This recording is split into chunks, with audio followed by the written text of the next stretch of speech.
Have you heard of José Rizal? In the Philippines, he's a national hero. His face is on stamps and banknotes and clothing. There are also action figures. He's the hero of a movie, and there's now a video game starring José Rizal as the savior of humanity. Even a warship has been named after him. At a very young age, I really got hooked or, fascinated about José Rizal. He's also tattooed here in my armrest. Around the world, entire parks, statues, street, and square names commemorate José Rizal. In Seattle, a bridge is named after him. And yes, José Rizal was real. Every state guest to Manila visits his grave, even today, more than 100 years after his death. He did a lot for our country, and he used his gift for writing, which emancipated the Philippines. But who was José Rizal, whose story is now largely forgotten around the world? Why is he so revered in the Philippines? José Rizal is my inspiration because siya yung aming national hero in the Philippines because lumaban siya para sa mga Kastila para palayain ang Pilipinas sa mga Kastila. To understand who he was, we need to start with his end.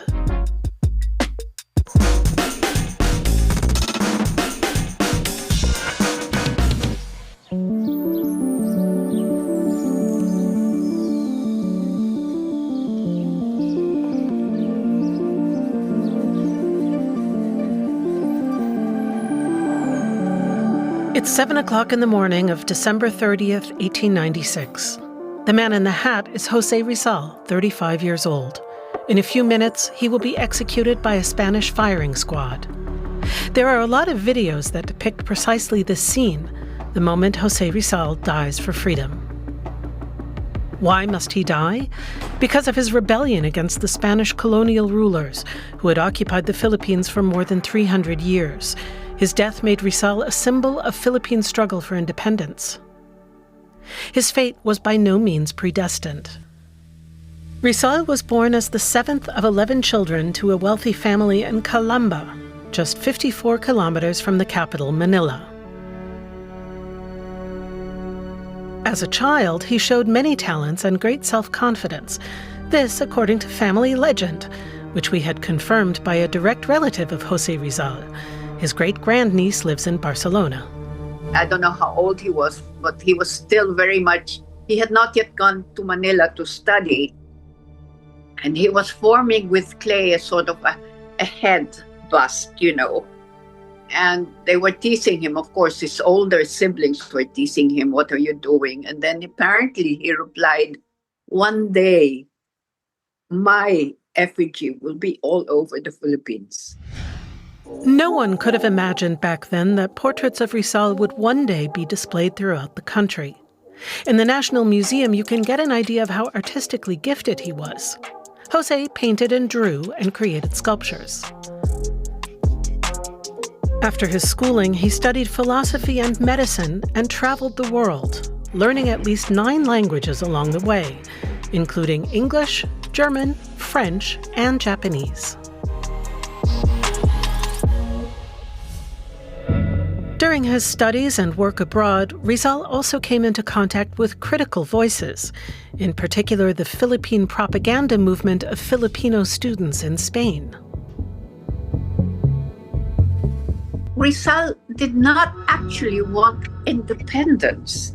He just wanted to be at the same level, on par, with Spaniards, because when he transferred to Santo Tomas, the university, he noticed that his intellect was on par or even superior to the other students there. But the other students, if they had Spanish blood, were favored. During this time, Rizal began writing his first novel, Noli, Tangere, in Spanish. He completed it during his training as an ophthalmologist in Berlin and had it printed there at his own expense. The book was published in 1887 when Rizal was just 26. Noli Me Tangere is a society novel set in the upper echelons of Manila, full of wit and humor. But it was also critical of the Spanish colonial powers and the church, highlighting social injustice. So why did he write it in Spanish, the language of the colonial power he so strongly criticized? Spanish was the language in which everyone was understood. So like when Rizal went to Manila, his classmates were from Cebu, from Iloilo, from all over. It's the Tower of Babel. You could not have understood each other, and their common language was either Latin or Spanish. And so when he wrote his book, he wrote it in Spanish. Under pressure from the Catholic Church, the authorities immediately banned the book, even though Rizal never called for violence or rebellion. He did, however, come into contact with rebels who planned an armed uprising. That would be his downfall. The Spanish threw him in prison and sentenced him to death by firing squad. In death, Rizal became an unintentional martyr. His execution has made him an icon of freedom. New depictions of the scene continue to be made.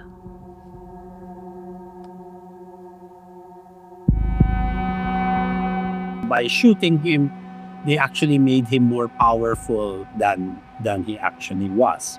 It was his life and his death that became the inspiration to fight for freedom and nationhood and independence.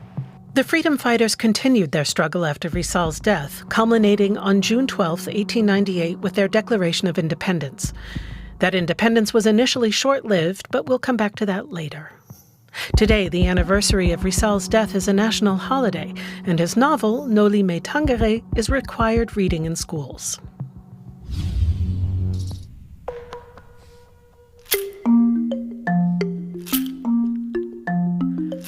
José Rizal is often referred to as the first Filipino. What does that mean? We met up with his biographer, who knows Rizal and his work like no other, at the National Library in Manila. Rizal is our national hero because he imagined a nation before it was born. Rizal never saw the Philippines as it is, but he imagined it.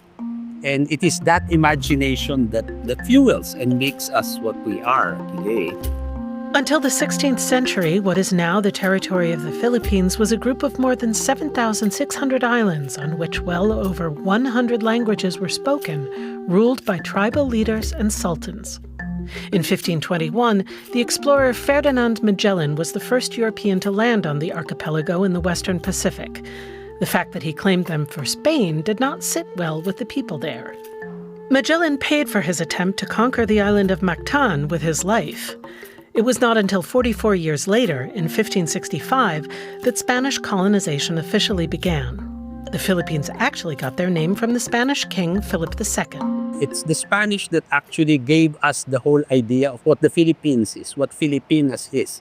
And I always tell my students that although we are against and we don't look back at the Spanish colonial period with affection, we must accept that the Philippines was born out of a colonial experience.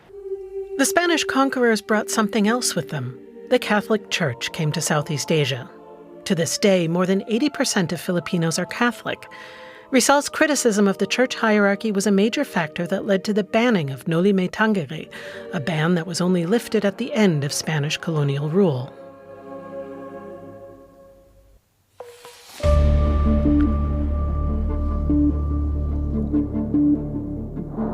The Philippines achieved independence and lost it again 2 months later. At first, the U.S. supported the rebels in their fight against the Spanish, but then they took control of the country and its inhabitants themselves. Not only in the Philippines, but also in Cuba, Puerto Rico, and Guam in the Western Pacific. How did the U.S. stop the rebels from continuing their fight for independence? They co-opted José Rizal as a national hero, saying that his ideas of a more just world were identical to American ideals. It worked, even if there were some critical voices. In the 1960s, there was a historian who said that Rizal shouldn't be our national hero because he claimed that the Americans declared him our national hero in order to remove from the picture another hero called Andres Bonifacio who fought the Spaniards and led the Philippine Revolution. So he says that the Americans gave us Rizal so that we would be more accepting of American colonial rule. Many Filipinos still regard him as a model in our being Filipino. Well, they say he's American sponsored, they say he's pro-colonizers and all. You know, the enigma of Rizal is that we have a lot of things to say about him.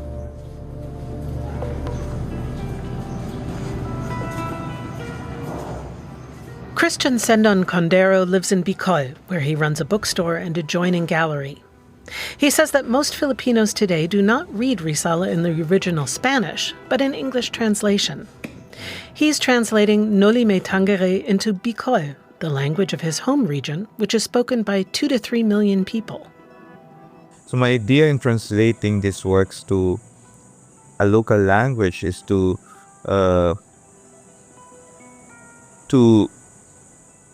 push forward the power of our local languages in capturing such a powerful narrative. You see, we've been trying to put regional literature at the front. In 1946, the U.S. finally granted the Philippines independence. What has become of Rizal's ideas, his questions about origin and identity? Does anyone still care about them today? Paulo Heras says yes. He has a comic book publishing company and a bookstore in Manila. He's also an author. Strange Natives, a graphic novel, was his breakthrough. It's a fantastical story about how we remember the past and what that means for the identity of Filipinos. I wrote Strange Natives because it was basically how I felt like. I felt like I was a stranger in my own native land. I started to realize that I had to slowly peel away the colonial trappings of our history, our culture, and that's basically what Strange Natives is all about. These characters are actually either pre-colonial gods and goddesses, and all of them are like strangers in their own native land.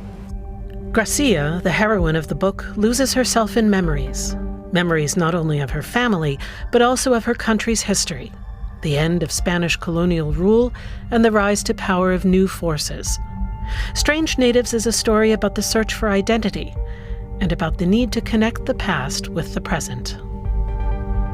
A lot of our historical documents were erased by the colonizers. They were burned. We're an oral culture, so sometimes it's not documented in writing. So there is that challenge of remembering our past, our identity, our culture, our own people. That is precisely what José Rizal called for, that the people of the Philippines with their different cultures and languages should confidently preserve their identity. There is one phrase which was also a Rizal motto: do not forget your origins. And there is so much more. Rizal's biographer Ambeth Ocampo urges us all to discover Rizal. I've been studying him for 40 years, and people keep saying, "Don't you get tired?" I said, because there's always something to find.